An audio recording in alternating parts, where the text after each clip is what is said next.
வணக்கம். இன்று இந்த ஜாதக அமைப்பில் நம்ம என்ன பார்க்க போகிறோன்னா, இந்த ஜாதகர் அமைப்பு கேள்வி அப்படின்ற விஷயங்கள் கேட்டிருக்காங்க. அது என்னென்னு பார்த்தீங்கன்னா, திருமண வாழ்க்கை அப்படின்றதுல எப்படி இருக்கும் அப்படின்றத கேட்டிருக்காங்க. அதாவது சொந்தத்தில் திருமணம் அமையுமா, அல்லது வெளியே அமையுமா, அல்லது லவ் மேரேஜ் அப்படின்ற விஷயம் அமையுமா அப்படின்ற விஷயங்களை கேட்டிருக்காங்க. அதுக்கான விளக்கங்கள் இந்த ஜாதக அமைப்பு வைத்து எப்படி இருக்கிறது அப்படின்ற விஷயங்களை நம்ம பார்க்கலாம். இப்போது இந்த ஜாதக அமைப்பு பார்த்திங்கன்னா, உங்களுக்கு ஒரு மீன ராசியாகி ராசியிலேயே ராகு பகவான் இருக்காங்க. 7ஆம் இடத்துல கேது பகவான், குரு பகவான், சுக்கிர பகவான். ஆக ராசிக்கு 7ஆம் இடத்துலையே பார்த்திங்கன்னா சுக்கிர பகவான் நீசமாகி குருவோடு இணைந்திருக்கார் 11 டிகிரியில். ஆனால் இருந்தாலும் கேது அப்படின்ற விஷயம் அங்கே இருக்குது. கேது குருவோடு இருக்கிறப்ப கண்டிப்பாக நல்ல விஷயங்களை தான் பண்ணுவார். அப்படின்ற வகையில் ஒரு நல்ல ஒரு கலத்திரம் சம்மந்தப்பட்ட விஷயங்களில் சில பிரச்சனைகள் அப்படின்றது ராசி 7ஆம் இடம் அப்படின்ற விஷயத்தில் ராகு கேது சம்மந்தப்பட்டாலே பார்த்திங்கன்னா உங்களுக்கு ஒரு அந்நிய தொடர்பு அப்படின்ற விஷயங்கள் கண்டிப்பாக வரும். அடுத்து பார்க்கலாம்.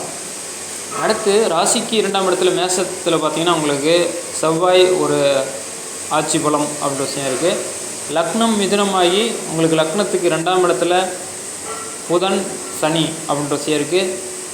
ஒரு சூரியன் சிம்மத்தில் ஒரு ஆட்சி பலம் அப்படின்ற விஷயம் இருக்குது. இதுதான் பார்த்திங்கன்னா ஜாதக அமைப்பு. இப்போ இந்த அமைப்பில் எப்படிலாம் அந்த ஒரு திருமண அமைப்பு, ஒரு காதல், ஒரு வேறு திருமணம், ஒரு வேறு மதத்தில் திருமணம் அப்படின்ற விஷயங்கள் பார்த்தோம்னா, இது பாருங்கள், உங்களுக்கு ராசி லக்னங்களோடு சம்மந்தப்படும் போது, ராகு சம்மந்தப்படும் போது ஒரு அந்நிய திருமணம் அப்படின்ற விஷயம் பாசிபிலிட்டி இருக்குது. ஒரு விஷயம். அடுத்து பார்த்திங்கன்னா உங்களுக்கு ராசிக்கு 5 7ஆம் இடத்துல புதன் சுக்கிரன் அப்படின்ற விஷயம் இருக்குது. அப்படின்றப்ப உங்களுக்கு அப்போ 5 7ஆம் இடத்தோடு அந்த புதன் சுக்கிரன் சம்மந்தப்படும் போது உங்களுக்கு சொந்தத்தில் ஒரு திருமணம் அமைவதற்கான ஒரு பாசிபிலிட்டிஸ் இருக்குது. ஆனால் பார்த்திங்கன்னா சுக்கிரன் புதன் அப்படின்றது அவங்களோட ஒரு கட்டத்தில், அதாவது மிதுனம், கன்னி, துலாம், ஒரு ரிஷபம் அப்படின்ற வீடுகளில் அவங்க இல்லை, தனித்தனியாக பிரிஞ்சு தான் இருக்காங்க. அப்படின்றப்ப அப்போ ஒரு லவ் மேரேஜ் அப்படின்ற விஷயத்தில் பாசிபிலிட்டி கம்மியாக தான் இருக்குது.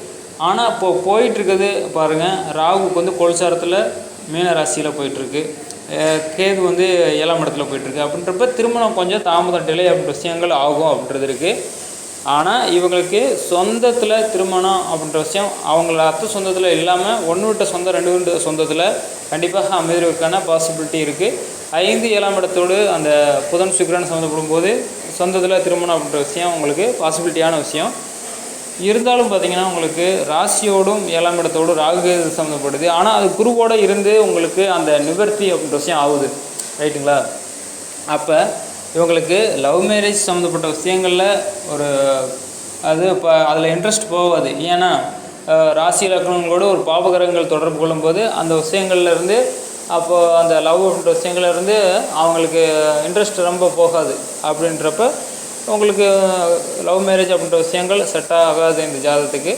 ஒரு சொந்தத்தில் திருமணம் அப்படின்றத விட 1 விட்ட சொந்தம் 2 விட்ட சொந்தம் அப்படின்ற மாதிரியே ஒரு தூரத்து சொந்தம் அப்படின்ற வகையில் திருமணம் அப்படின்றது ஆகும். அப்படின்றது தான் இந்த ஜாதகருக்கான ஒரு விளக்கம் அப்படின்றத பார்க்கலாம். இதுபோல் பல ஜாதக அமைப்பை நம்ம கண்டிப்பாக பார்க்கலாம். நம்மளோட ஜாதக அமைப்பு இந்த மாதிரியான விஷயங்கள் உங்களோட ஜாதகமும் ஒரு ஆய்வு செய்யணும் அப்படின்னா டிஸ்கிரிப்ஷனில் வாட்ஸ்அப் நம்பர், செல் நம்பர் கொடுத்துருக்கு, அதை கனெக்ட் பண்ணுங்கள். கண்டிப்பாக உங்களுக்கான ஜாதகத்தை பார்க்கலாம். நன்றி, வணக்கம்.